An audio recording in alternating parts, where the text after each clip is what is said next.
Good morning, ladies and gentlemen. Welcome to the AVICN Conference and Seminar Program 2025. This year, for the first time, the Palm and AVICN Expo is brought to us by Informa Markets. Informa Markets in India is India's leading exhibition organizer that is dedicated to help specialist markets and customer communities domestically and around the world to trade, innovate, and grow through exhibitions, digital content, business intelligence, and conferences and seminars. Every year, we host over 25 large-scale exhibitions, 40 conferences, along with industry awards across the country, thereby enabling trade across multiple industry markets. In India, Informa Markets has a presence across Mumbai, New Delhi, Bangalore, and Chennai. Informa Markets is owned by Informa PLC, a leading B2B information services group and the largest B2B events organizer in the world. We are excited to share with you the latest corporate video from Informa Markets in India. This video showcases our commitment to connecting industries, driving innovation, and creating opportunities for growth across various sectors. Let's have a look at the video on how Informa Markets in India functions.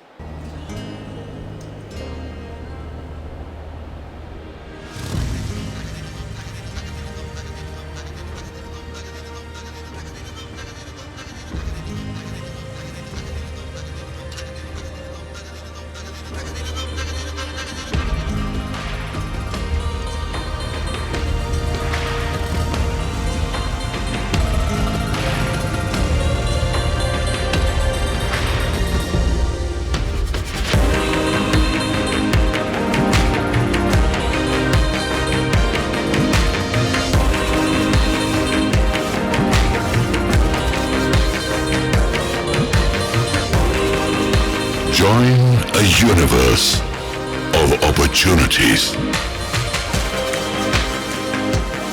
where connections build relationships,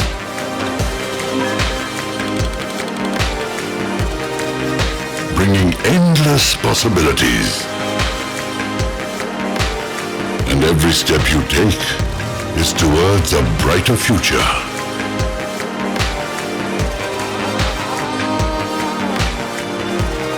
With Informa Markets.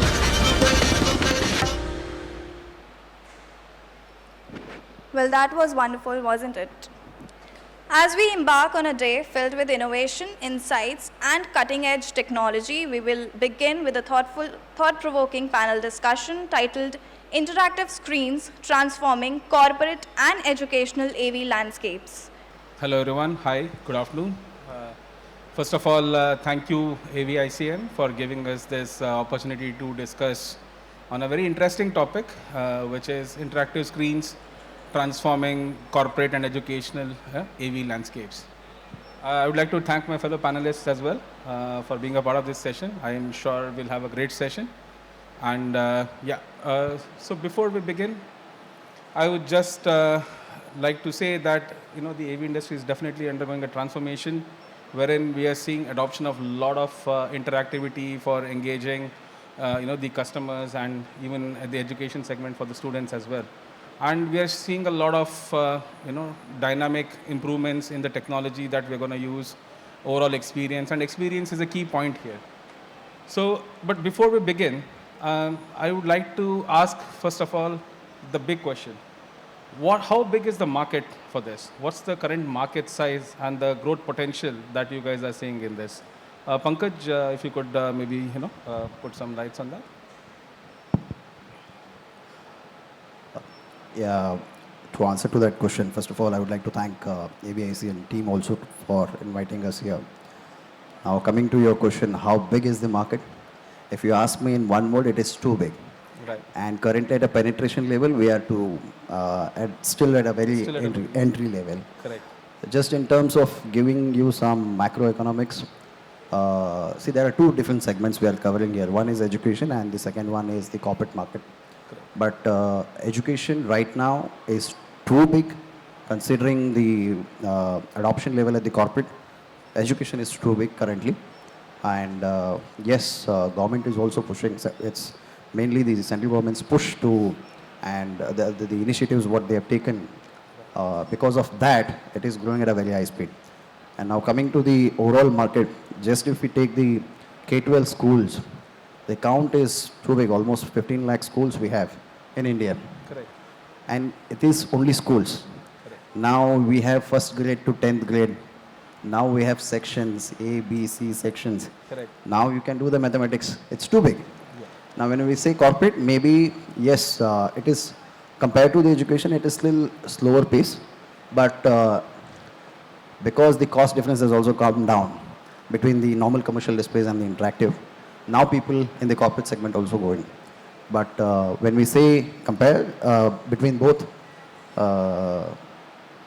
maybe education is covering right now almost around 80-85%. Maybe 15% is it's still on the higher side, corporate segment.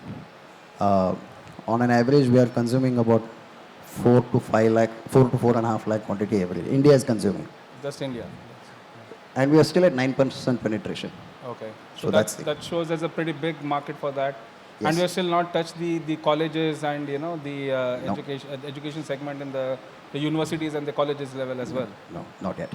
I mean, the penetration at what schools are, the schools are adopting to this technology, maybe they are at a very higher speed. Sure. Compared to the other universities, the technical colleges and all. So maybe they are still slower at this. Okay. But I have not counted because the count is pretty less. See, Right. if we say 15 lakh schools, there are about almost 2,500 universities. Then maybe colleges are around 50,000 or 60,000 colleges. So still the count is pretty large in the K-12 schools. Correct. So Rohit, if you had to put a number to it, how big would you categorize, and what do you see the growth potential, in the current market segment? Well, I would just extrapolate on what Pankaj said just now. Right. With around 15 lakh schools, we are looking at around 25 crore students out there. Correct. And of these 15 lakh schools, we are looking at 60% of them being public schools. Yeah, these are K-12 schools we are talking about again. And with this, when we talk about, with this kind of a number and we talk about 500,000 of sales that has happened so far, we have not even touched over the last 5 years, cumulatively, we have not touched even 1 million units that are sold. Right. So I would say we are at a less than 10% penetration into these particular markets. Great. And globally, when you take a look at it, on an average last year, the overall sales was somewhere close to around 12 million odd that we were looking at, with China contributing to 45% of this particular market segment. Right. That is actually a drastic drop from 61% that they used to actually enjoy as a market share. They are down by 45%, but still they are one of the biggest out there. Okay. But the next growth territory that from an IFPD perspective is definitely India right now, due to various factors. One is the nascent stage of digitization that we are in. Correct. And the next very important factor is also the kind of adoption rate that we are seeing from the schools and colleges. So taking all these things into consideration, we are looking at somewhere around 500,000 odd units that we are looking at, with a growth rate of, in a double-digit growth rate is what we are looking at year on year. That's very interesting. Yep. So, I mean, we have barely scratched the surface, and the potential is immense. That's what I would say. Now, Prashant, when it comes to the active LED, how do you see the market growing, and what would you feel is the growth potential with the active LED segment? So Nikhil, since last year, I've been observing this market a lot. Right. And when I see this market, so it's the potential that this market is going to have is this year is approximately 10,000 up to 7,000 to 10,000 CR business in India, Okay. which includes indoor and outdoor. So this much of business potential we have in this industry. That's And very if you- interesting. Yeah, and if you talk about including whole government, education sector, and the corporate and all, these three industries plays an important role. And apart from that, there's infrastructure. So where also there's 5 to 10% basically, which contributes. Got it. So, this is pretty a good. scenario. And based on different technology, if there are different technologies we use in active LED, right? So based on that, so overall I see this market is approximately 7,000 to 10,000 CR business. That's a very big market, and Yeah. I would say there's a lot of adoption which is also going on in the active LED segment. In Yes. both the segments. I mean, I'm seeing Now, Hardik, what would you say? How is the adoption in the education segment and the corporate segment for active LEDs as well? So, till now we were just, first of all, good afternoon, everyone. Till now we were just seeing the trend of interactive displays, in education segment.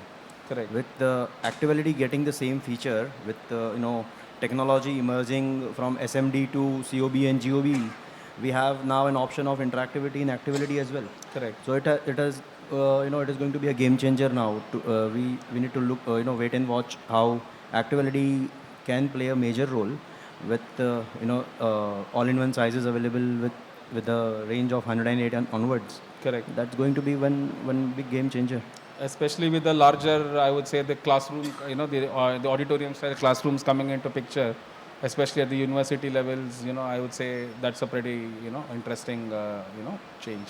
Yes, most of the time we would have seen that people have hesitation and questions that how are we supposed to use interactive displays more than 75 or 86 inch, where it's very difficult to reach from the left to right ends.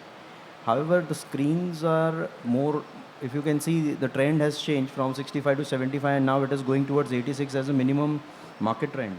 Correct. So, idea is not to think about how we are going to use the screen from left corner to right corner. Basically, it's going to be an replacement of any whiteboards, and it's going to be more of an interactive sessions rather than one-way sessions going onwards for whether it's going to be education, corporates, auditoriums, or any of the smaller big areas. Great. I think that's pretty interesting. Now, Rohit, coming back to the hybrid classrooms, I think post-COVID hybrid classrooms are something which have picked up a lot.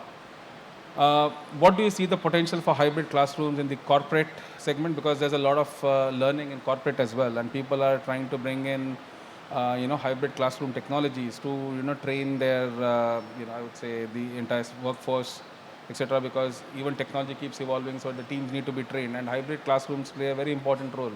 Because with the adoption post-COVID, we have seen that there's a lot of adoption in technology.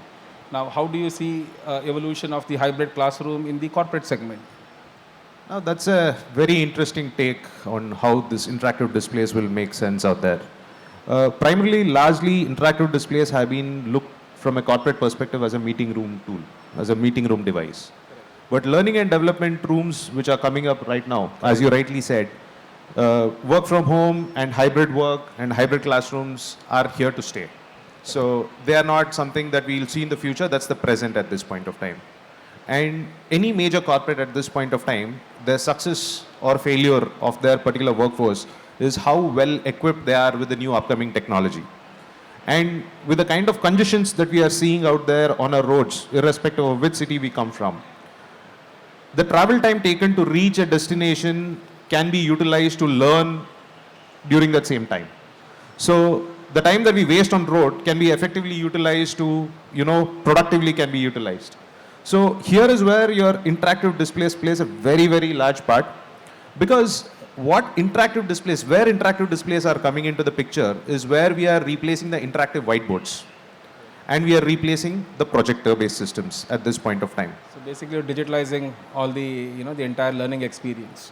So what we are doing is, while we are digitizing, we are also optimizing the existing equipment also out there in the customer's premise.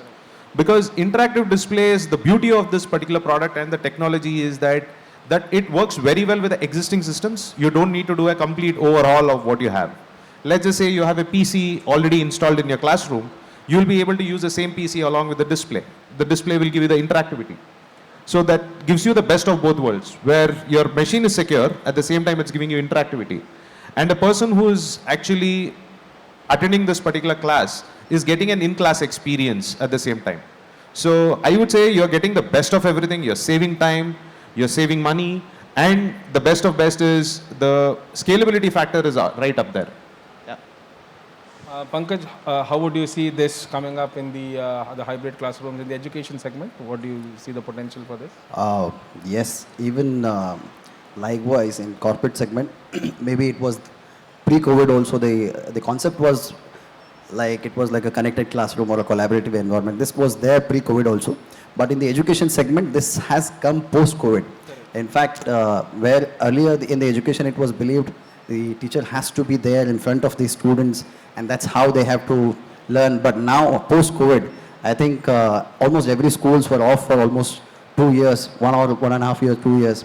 And everybody adopted to the platforms like Zoom or Teams. The learning platforms were changed to that. And then people who were, the kids actually were given the mobile phones. They used even parents' mobile phones also to learn. And teacher was giving the content delivery from an interactive board. And even these interactive boards were delivered to the teachers' houses wherein they can teach from that. And then it was broadcasted to everyone. So this was something hugely impacted. But now it is slowly coming to the in-class technology itself. But because that technology was seen at that time, especially in the education segment, a lot of coaching centers, a lot of new, the new age tuitions like the Physics Phala or the Byju's or the Allen of this kind of and this kind of institutes are now totally dependent on the hybrid technology itself. So this has given a boost to we have so many institutes in Kota, we have so many institutes in, these kind of institutes are totally dependent on hybrid technology now. And this is going to go in future and also. It's going to increase in future as well, absolutely. Yeah, so what I see is a lot of them are trying to build even studios as well with interactive displays and pictures so that, they can shoot this and then, send out to their remote audience as well. So this is actually seeing a lot of adoption, if that's what we see. That's right. One is live broadcasting and second is they shoot it and then they deliver the content. Now, in terms of the adoption trends, what are the new things that people are looking at? I think let's start with Prashant. Prashant, what do you see the new adoption trends in the active LED, especially I would say in the education and the corporate segment? What are the new requirements that keep coming, from the users? Because the more users use these technologies, they would have feedback or what are new adoption trends that they look at. So what are you looking at, what are you hearing from your customers and your clients? So Nikhil, if I talk about the, for example, replacement of bezel, right? Correct. So earlier we used to have a bezel LEDs, right? Displays, LCD displays and all. So later on, all the customers and end users used to want a bezel-less screen. So this is how active LED came in this picture. We are putting a active LED, this is the bezel-less screen, right? This is the thing. And apart from that, if you talk about the corporate segment, I would say first Digital India. Because of Digital India, everything is getting converted, right? This is the first thing which helped a lot in the government sector as well as in the corporate segment as well. And in the corporate segment, if you talk about the team collaboration, working together and all. So earlier what used to happen is basically in the corporates as well, we used to have a big size conference room. Those conference room only used to have a displays, active LED and all. Correct. Right? Yeah. But now small meeting rooms also having their meeting room solutions, hybrid meeting rooms, where we are putting small active LEDs as well as we are offering the large scale active LEDs as well. So different sizes and all. So this is how it's going on. But adoption, it's a little low and because of maybe the knowledge about active LED, because still active LED is new in this market. Still looked at a product which needs to be maintained. I think that's where I think some awareness has to be built into people. Yeah. Hardik, how do you see this? Do you face the same challenges, in terms of adoption trends? What are you seeing in terms of, adoption trends in the active LEDs in the education or the corporate segment that you work? So earlier, as I said, like LEDs are, slowly trying to replace some portion of IFPDs as well, due to the screen sizes. However, if we see all-in-ones, are playing a major role. Let's just wait for a minute.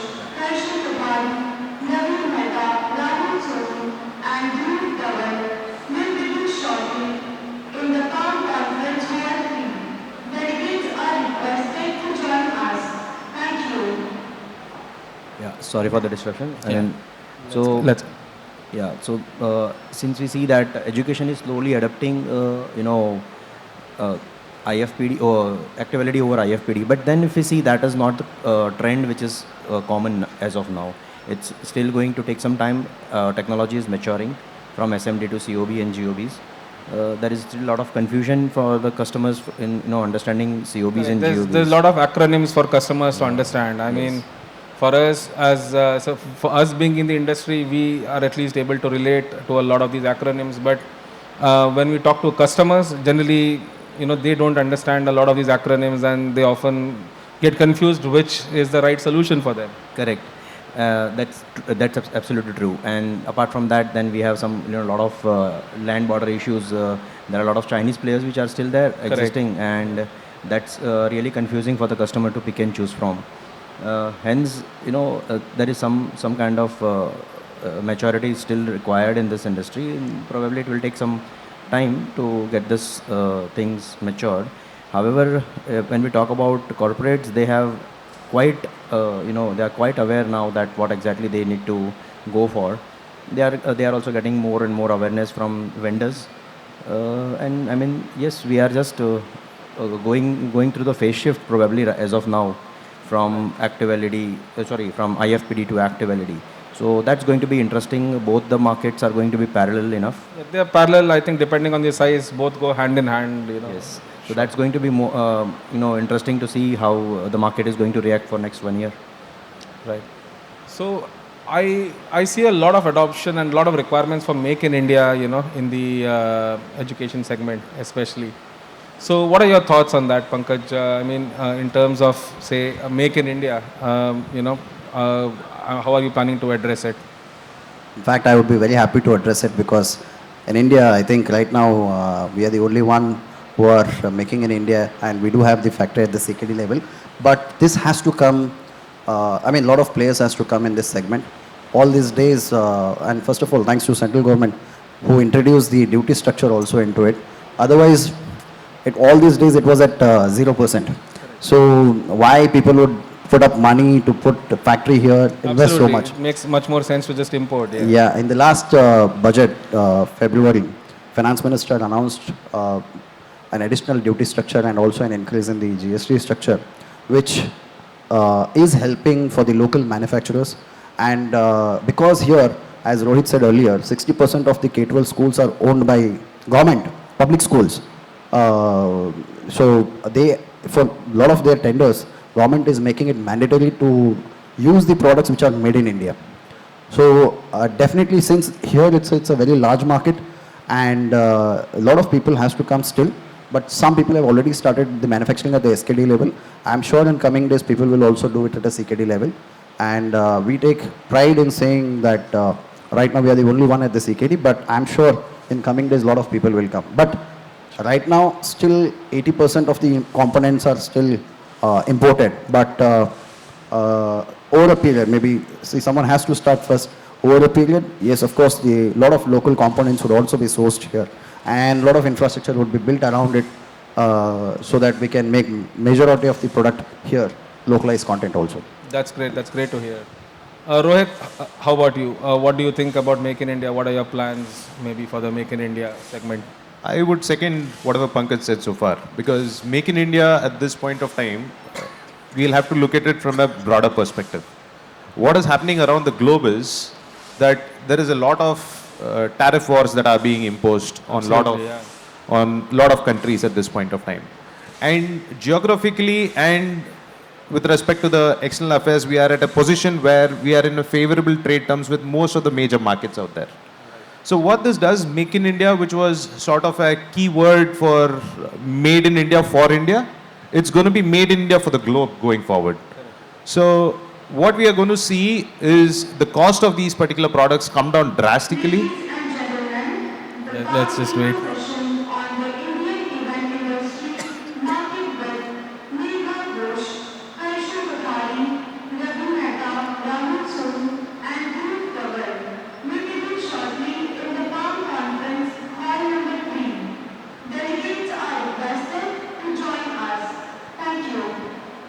We should have access to that speaker. Yeah, then I think we can, reach out to the larger audience. Probably. Outside. So, as I was saying, the cost of these particular products are going to come down drastically because what is going to happen is the volume of scale is going to come into the picture. And the products which are at close to around $1,000, around 85,000, 90,000 rupees at this point of time are going to see a drastic drop this is good and bad. One, the market is going to get commoditized. But the second thing is, the space that is vacant at this point of time is so large, as we've been saying, that there is space for everybody to come in. And there is enough cake left on the table for everybody to have a piece. And most importantly, the way the government is taking this particular digitization forward is where they are making MII mandatory, Make in India mandatory, as Pankaj just mentioned. And that is a very, very good step going forward. And to sort of I think that contributes towards our mission of Atmanirbhar Bharat. So that's oh yeah, very absolutely. important. Oh yeah, absolutely. And Atmanirbhar Bharat will not just remain for Bharat, while it'll start getting out there to the globe. Because an organization like Avocor at this point of time is looking to have a factory out here in India which will supply for its entire global requirements. So that's basically what we are looking at. And we are looking at consolidating our factories which are at different locations at this point of time to one place out here in India. And this is even the conversation, or we are in the phase of even finalizing this, only because of the conducive environment that is out here, both economically as well as with respect to the way that the market is going at this point of time. Right. I think with the tariffs war coming in picture, India as a market for production has really got a visibility. Having, like you said, having a favored, agreements with a lot of the upcoming nations, India is definitely a market to look into for production as a healthier alternative to China. I think a lot of people are definitely exploring that. Now, Hardik, when it comes to the active LED, how do you see the Make in India, initiative working out for you? So basically, if we see, most of the players as of now are doing SKDs for active LED. Okay, it's not that difficult, what we understand, to source the components and go up to the level of CKDs. And actually starting a production line, I mean, a couple of players are already thinking onto it. I'm sure someone is going to get more deeper into it. Right. Once we get that, probably we will have more quality products, as we understand that most of our Make in India products are going to focus on quality rather than the quantity and prices. So that's obviously going to be one very good thing to see and watch out in the future. And once that, government still needs to give some leniency on, trade licenses and export licenses and many other factors to make sure that more and more players are having, thoughts for doing some Make in India process, or maybe they can just try and put up plants. Absolutely, I think you're right there. Now, Prashant, from an OEM perspective, see, Make in India for India is one thing which we are definitely seeing a growth. Yeah. But I see a growth potential for Make in India for the world as well. I mean, like how Rohit mentioned, right, we can serve as a production, hotspot for the globe as a healthier alternative to China. I mean, you as a OEM, how are you seeing a growth potential in this for your segment? So this is basically a journey. So companies started buying from China, 100%. Right. Then government said, okay, no, Make in India should be there, right? Correct. So when this came, then companies started doing, Make in India, 30%, 20%, then they keep on growing and all, right? Class 1, class 2, this level. But now I think the trend is coming, next journey will be made in India. Okay. Now companies are going towards made in India, where companies are planning how we can start a SMD or maybe QCOB or maybe COB as well, manufacturing, because there's a huge potential. Absolutely. Now companies also understand the demand and the requirement in this industry in India. For next 5 years, for sure, they know that this particular technology is going to survive, for sure. So now once we will be made in India, for sure after that the export will be going to happen.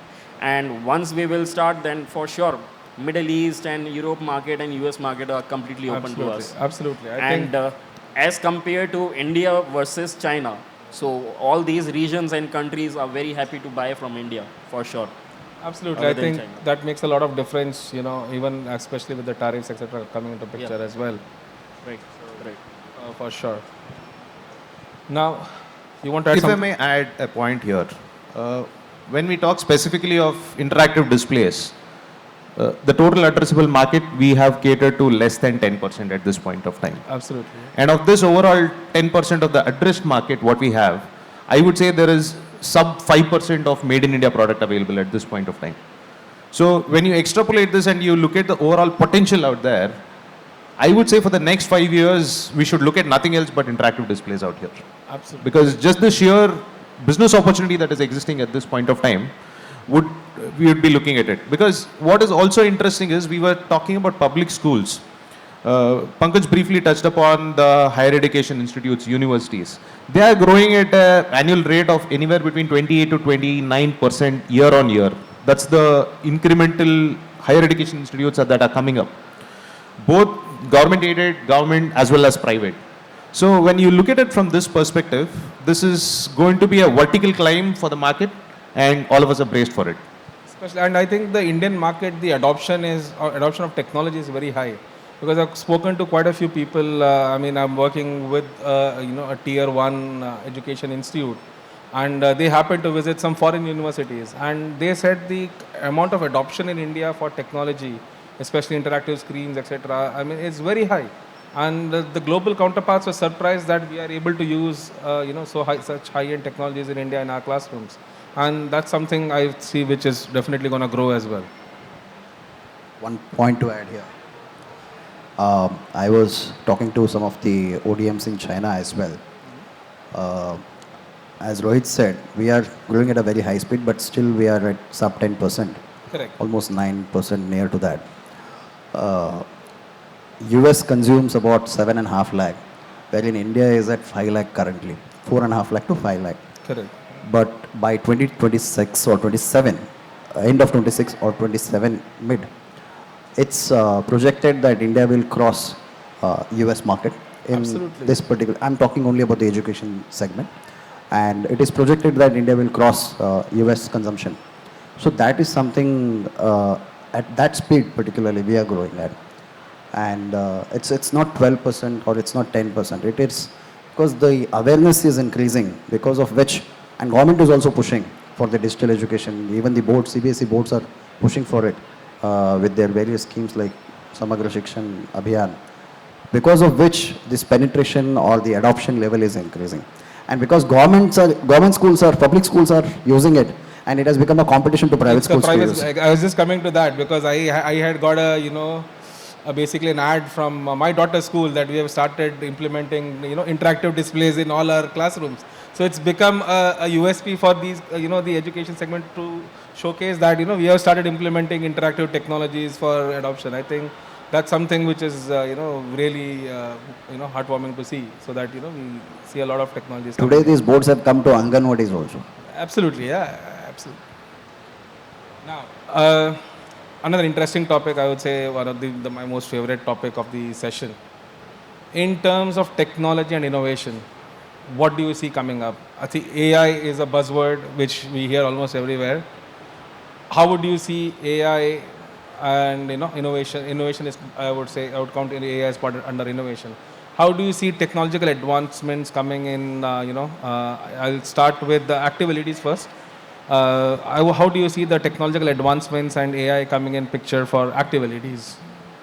So, when we talk about AIs, basically AI has been emerging, in technology. Earlier, AI was having, limitations. Now it is going beyond imaginations. Almost all manufacturers, almost all suppliers are trying to get the softwares on their own thoughts, and they are just, earlier the softwares are also chargeable. Now they are getting bundled FOC. That's going to be a major, role player. When we see any technology which is getting emerged, okay, when we have seen that post-COVID, the technology has emerged by leaps and bounds. Absolutely. Okay. Yeah, Prior to that, hardly anyone used to know what is Teams, what is Zooms, what is interactive display. Suddenly, phase shift has happened. This phase shift is one of the reason after post-COVID era where we learned too many things in that area. And apart from that, when we see the new generation coming up, they are able to adapt to the technology much faster. And they are ready to take that changes. The teachers earlier, or maybe professors, or maybe any of the leaders used to make notes on whiteboards, sketches, or maybe blackboards. Nowadays, everything is available on whiteboards, and whiteboard is already there in interactive displays. So that's one key feature. Any dumb displays cannot do. I mean, any LFPDs cannot do any kind of writing work. Whereas most of the meetings or most of the education players education teachers, tutors, I would rather say, requires instant replies towards any of the questions or any of the comments raised. And that's very important to have such kind of solutions nowadays. Absolutely. So, AI is going to help you for, more and more convenient answers rather of factful answers. Let's wait and watch how AI is going to be It's a very penetrate interesting more. segment, Yeah. I think, yeah, definitely. And probably everyone is trying to compete each other, so it's going to be more interesting. Right. Prashant, in terms of technological advancements in activities, what do you foresee? What is cooking in the kitchen? So, India never settle for anything, right? Honestly tell you. So similar goes in this industry as well.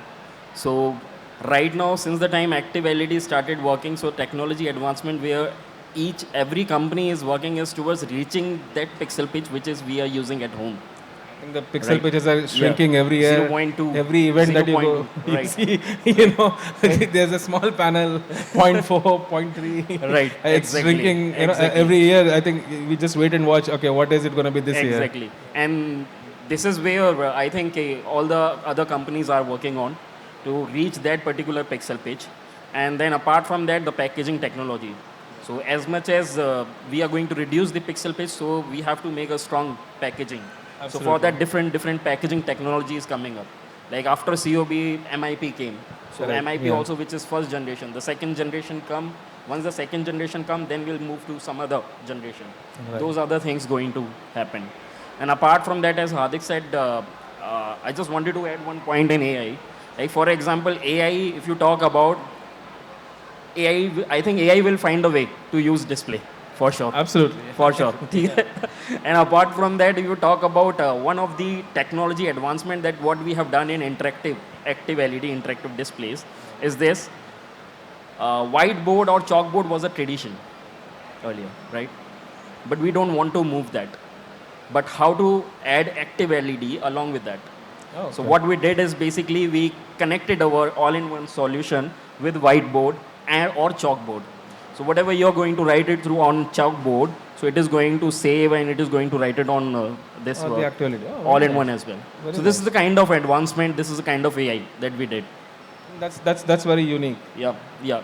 And this is something which we are planning also. And I think most Right. of the companies is going to Because- plan this in. Right. So I've seen with the certain education institutes as well, because the certain professors are still old school. They prefer Yeah. to have the old chalk and the board as well.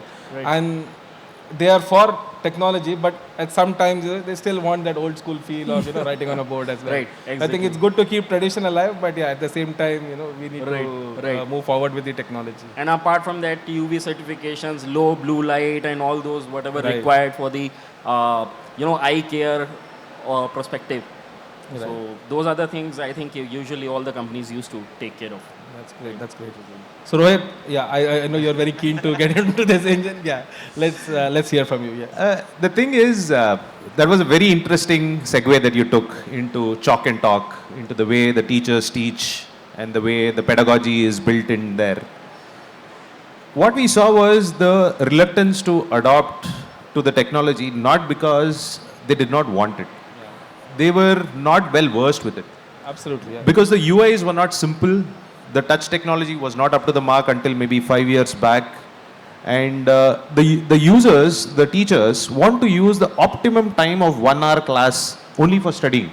Correct. They don't want to waste even a single minute trying to troubleshoot the display or the device that is out there.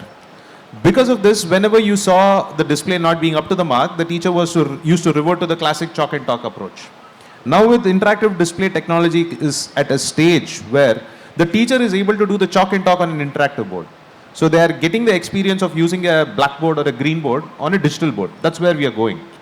So the response times, which were at around 10 milliseconds that we were talking about 5-6 years back, right now we are at around 8 milliseconds is where we are. We are going towards 6 milliseconds in certain touch technologies, like the capacitive touch technology what we have is at 6 milliseconds. That is going to give you, let's say, a real-time writing experience out there. And if you add a layer of AI on top of this, it's going to make that cocktail that much more potent, I would say. I would say. Yeah. Primarily, I would say you can look at it both ways. One is the AI has its pluses and minuses. The quality of teaching, I would say, would come down drastically with the import of AI because the teachers will over-rely on what the AI has to offer to them. Correct, yeah. But if the teacher is smart, the teaching experience can go through the roof, basically if they do not just let AI parrot it out for them. If they use it as a tool, it is going to be a great catalyst for them in their teaching. Not for everything. Not for everything. If they are going to use it as a sole teaching tool, then that's going to sort of slowly diminish the teaching capability of the teacher themselves. That's where we are. That's great. That's great. Pankaj, how do you see the technological advancements?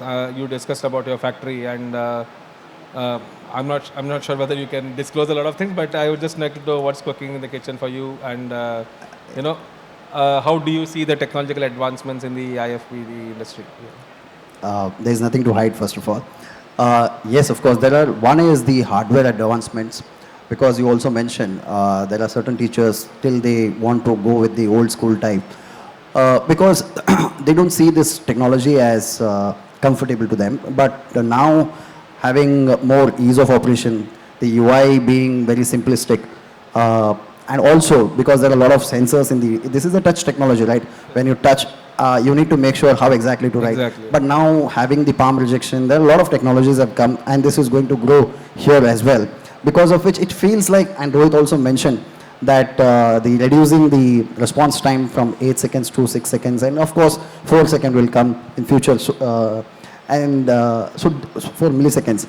So definitely it is going to have a lively experience, like how people used to write on the blackboard or a green board, similar way they are going to have it on the displays as well. Now coming to the AI is, of course, it is there in every industry today. And I just want to give one of the example. Recently, last week, one of my nephews had come to my home. Even it's just 6th grade. I mean, he asked this word AI, and now our schools are talking about AI at 6th grade. Sixth grade, yeah. Yes, now that kind of the younger generation or the next generation is going to. I'm not sure where exactly this AI is going to take us. But now coming to the technology in the IFPDs. This AI, we recently launched our AI-enabled displays, and now it is not going to, first thing, it is not going to, as Rohit mentioned, there are plus and minus. When recently we were giving a demonstration at one of the institute about this AI in the IFPD, school asked one question, if everything AI does, then what our teacher does? That was very funny question, but we said, see, AI is never going to replace a teacher. But Teacher very is relevant, right? Yes, because you write a problem, AI will solve it. So that kind of a features are available today. But the way, see, teacher has to know how exactly we have to utilize the AI. It helps them to reduce the repetitive tasks. It helps them to create the lesson plans. And the way it has to be taught, it helps them to grow for the teachers also, and how to reduce the time to teach one particular subject. So these are the things which is, and the next technology is the content level collaboration in the displays itself. One is K12 also here, and also a lot of contents, free contents available on the different platforms, and integration of those content into the displays. That is something people will love also. So those kind of advancements are coming in future. That's very interesting to hear. I think we have a lot of interesting things coming up, and look forward to it. I think we are now in the last leg of our discussion. What I want to know from each of you gents is how do you see the future, and what are the challenges that you anticipate in the upcoming years? More than challenges, I see a lot of opportunities, thanks to our population, because there's huge potential. India is a very potential country for any market. Similarly, for us, most of us are from the LED and IFPD hardware background. People are sitting here. Since, as Rohit already mentioned, we are still at 9%. There is a long way to go. There's huge potential for not only for, there's a piece of cake available for everyone, as he rightly mentioned. I see still, at least for the next 10 years, this technology is going to be there. And now there are at certain institutes, there is a different technology used. I mean, the merger of, I mean, the hybrid of both active LED as well as the IFPDs. Because in active LEDs, beyond 110 inch, teacher cannot, reach to the top level. Correct. So in certain institutes, we have also implemented, or now we are also seeing in certain large, wherein the sitting the seating arrangements are also changing. Yeah, so you're looking a lot of conference style. Yes, when you have 100 plus strength at the classroom, then you will have the interactive displays, and that is connected with an active LED, larger active LED. So whatever teacher is writing, that is published on the from the interactive board to the active LED. So that is an hybrid technology between an IFPD and LED. And we see this kind of a setup is going to come in the larger, the higher education institutes actually. Great. Rohit, how do you see the future? I guess we have spoken about the future and the potential, and all of us, I guess, we agree that this is the space to be in for the next 5 to 10 years at the least. And this is the place that's going to grow vertically. So having said that, another very interesting topic, what we need to look at and how this basically is going to get structured is, primarily is the challenges from a challenges perspective. Primarily, if I have to talk about what most of them in the interactive display space have not figured out is, how are we going to provide after sales support? That's a huge challenge at this point of time. The sheer geographical vastness of a country does not make one strategy deem fit for any other territory. Like a strategy that might work for Bangalore might not be suitable for, let's say, for a tier 2, tier 3 city, and a tier 2, tier 3 city strategy might not work for Mumbai. I think even the manpower, skilled manpower to, provide that service support, I think that's something also which you need to look at. That is where a factor of durability is coming to the picture. That is where brands like ourselves and brands like Pankaj, basically what we are doing is, where we are building these particular units that are going to be robust at the end of the day. These units are not going to be, though they look very delicate, they are not flimsy. They are hardened, toughened machines which are going to work for a good 13 years at the least, I would say. And the way we are catering to this market is to primarily crack that particular problem of after sales support. How are we going to take care of that? That is the biggest challenge for us in this particular market space. Because what we see is the churn comes in every 3 to 4 years.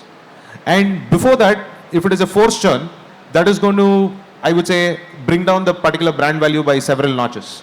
So in this 4 years churn, what we see, or the life cycle of the customer, what we see, what is very, very, very important is how we take care of the customer once we have sold it. That's the biggest challenge for us. Very interesting. Prashant, what do you see in terms of the growth opportunities, and do you foresee any challenges as well down the line? Well, there are a lot of challenges for sure, but more than challenges, there are opportunity. Because active LED, I see we are at very early phase. We are at beginning stage. We are at very early beginning stage. And honestly tell you, IFPD and active LED, they have separate functions, separate different markets. Different market, right? If you talk about challenges, there are a lot of challenges. Price, like I take this as a 3A. One is affordability, which is pricing, right? And another one is adoption, so which is slow right now because of lack of knowledge. Because buyer is also, they don't have a technology knowledge related to active LED. And then some partners and system integrators, all those as well. It becomes difficult for that. And then third one is after sales, which is the most important in India. Absolutely. Right? Yeah. Every company is focusing on sales. But once the sales is done, it is important is after sales. So I always make sure that we have to look out for these 3A, and we have to make sure. The session evaluating ROI and essential equipment is scheduled for 1:30 p.m. with Mr. Sachin Subramanian, Mr. Arvind Singh, Mr. Rajan Gupta, Mr. Kalpesh Ajara, and Mr. Siddharth Chauhan. The session will take place in Town Conference Hall 3. Thank you. Thank you. So I think 1 minute left. She said 1:30. Yeah, we're on time. Yeah, so after sales, which is the most important one in our industry. I would say in terms of challenges, the biggest challenge I see for a customer is even on the pricing as well, because often the customer gets confused in terms of pricing, because in active Yeah. LEDs especially, there's so much disparity in pricing, with brands. I think that is something the customer is often confused, and the challenges are that which one do we adopt? Yeah. So see, as I said, this industry is new. Okay, this market is new. So there are so many people, so many companies are coming up with different solutions. So if you talk about module solutions, if you talk about technology perspective, their technologies are different. In COB also there are two different COBs. Like there's a virtual technology also which is coming up. There's a LED packaging which comes in one LED lamp having 3 RGB. Then there's a different all as well packaging. So that is also coming up. So that is basically people are not at all aware about the technology where we lack. Okay, this is the main concern. I think So main issue basically. I think that's a great point which you have highlighted. Hardik, in terms of strategies, for growth, how do you foresee? What are your strategies for growth in the upcoming? As we all discussed, the potential is immense. But how would you strategize for growth, in this upcoming segment? See, most of the time people have focused on, movement of the material, box movement, we casually say. So India is still a service-driven market, and geographically we are very, very vast. And when it comes to our deliveries in tier 1, it's very easy to maintain anything, whereas tier 2, tier 3s are growing drastically. Most of the suppliers, I mean most of the OEMs, have been facing challenges for after sales. And when it specifically comes to IFPD or LEDs, there has been a lot of challenges when we say about services, because there are multiple parts which needs to be replaced. And then if we talk about IFPD, the major challenge is replacing OC module. The OC module replacement is another big challenge. And when we talk about LEDs, then there has to be bins, selected bins of the same batch. So these two are major factors. How do you plan to tackle so 90% of the suppliers do not concentrate on this. I mean, when I talk about suppliers, it's not only about the OEMs. OEMs have their own focuses, but then we need to understand that which channel it is passing through, and is the channel educated? That's one big question. We see the market is still very mature. There are many players who want to enter in this market and take the cream out of it. It's not all about taking the cream out of the market. It's all about staying, how long we are going to be invested in the business. So I that's think one important aspect. When we talk about red and blue of the market, okay, they are going to stay. They are the last entrant. They have been understanding the market and requirement of Indian culture. Probably we need to understand what they are doing right, and then focus in that direction to make sure that we stay for a long and not for a short term. That's great. Well, gentlemen, thank you so much. I think it was a very interesting session, and it was great talk. Lovely having you guys on board, and thanks all. I think it was very interesting. Thanks Thank you so everyone. much. Thank you. Nikhil.